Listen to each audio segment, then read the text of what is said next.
Can you draw out Leviathan with a hook, or snare his tongue with a line which you lower?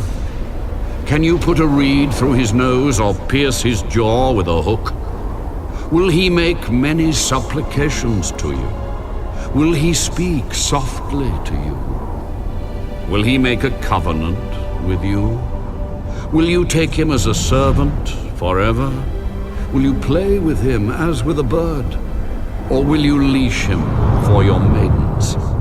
Will your companions make a banquet of him? Will they apportion him among the merchants? Can you fill his skin with harpoons, or his head with fishing spears? Lay your hand on him. Remember the battle. Never do it again. Indeed, any hope of overcoming him is false. Shall one not be overwhelmed at the sight of him? No one is so fierce that he would dare stir him up. Who then is able to stand against me? Who has preceded me that I should pay him?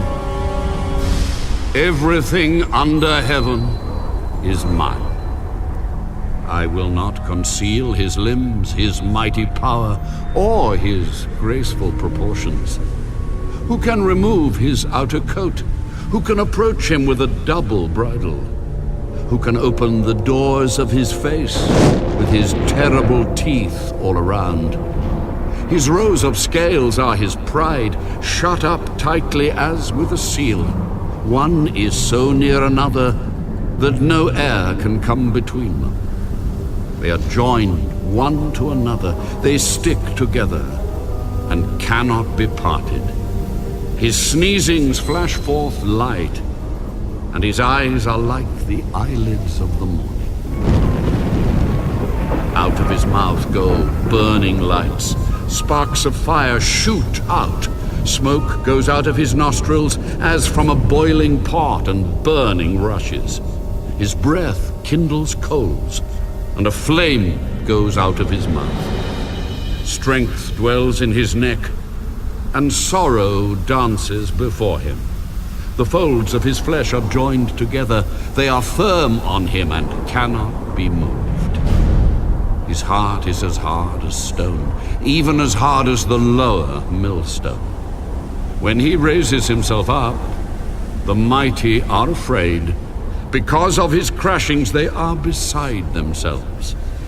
Though the sword reaches him, it cannot avail, nor does spear, dart, or javelin. He regards iron as straw, and bronze as rotten wood. The arrow cannot make him flee. Sling stones become like stubble to him. Darts are regarded as straw. He laughs at the threat of javelins. His undersides are like sharp potsherds. He spreads pointed marks in the mire. He makes the deep boil like a pot. He makes the sea like a pot of ointment. He leaves a shining wake behind him. One would think the deep had white hair. On earth there is nothing like him which is made without fear. He beholds every high thing. He is king over all the children of pride.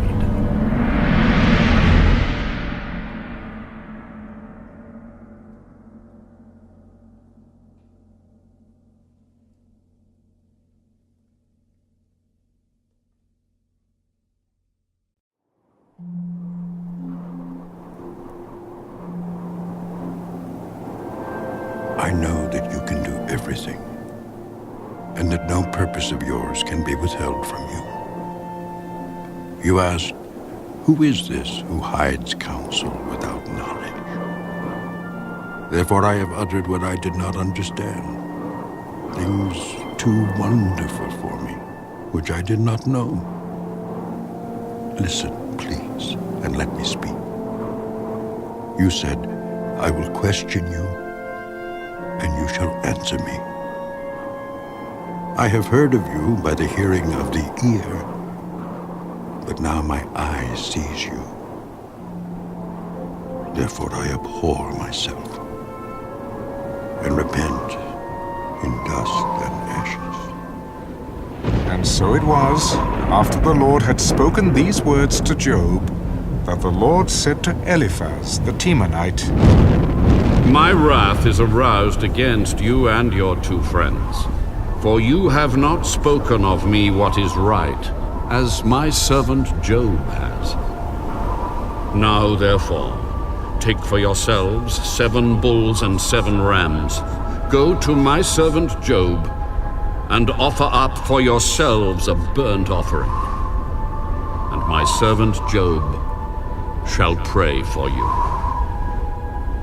For I will accept him, lest I deal with you according to your folly, because you have not spoken of me what is right, as my servant Job has. So Eliphaz the Temanite, and Bildad the Shuhite, and Zophar the Naamathite went, and did as the Lord commanded them, for the Lord had accepted Job.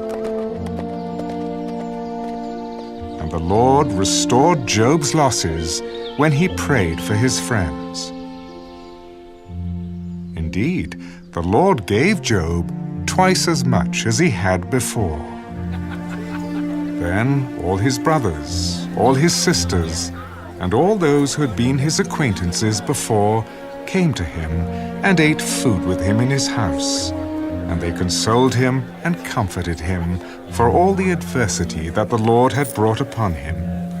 Each one gave him a piece of silver, and each a ring of gold.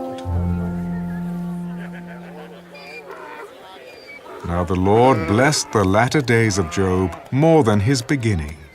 For he had 14,000 sheep, 6,000 camels, 1,000 yoke of oxen, and 1,000 female donkeys. He also had 7 sons and 3 daughters.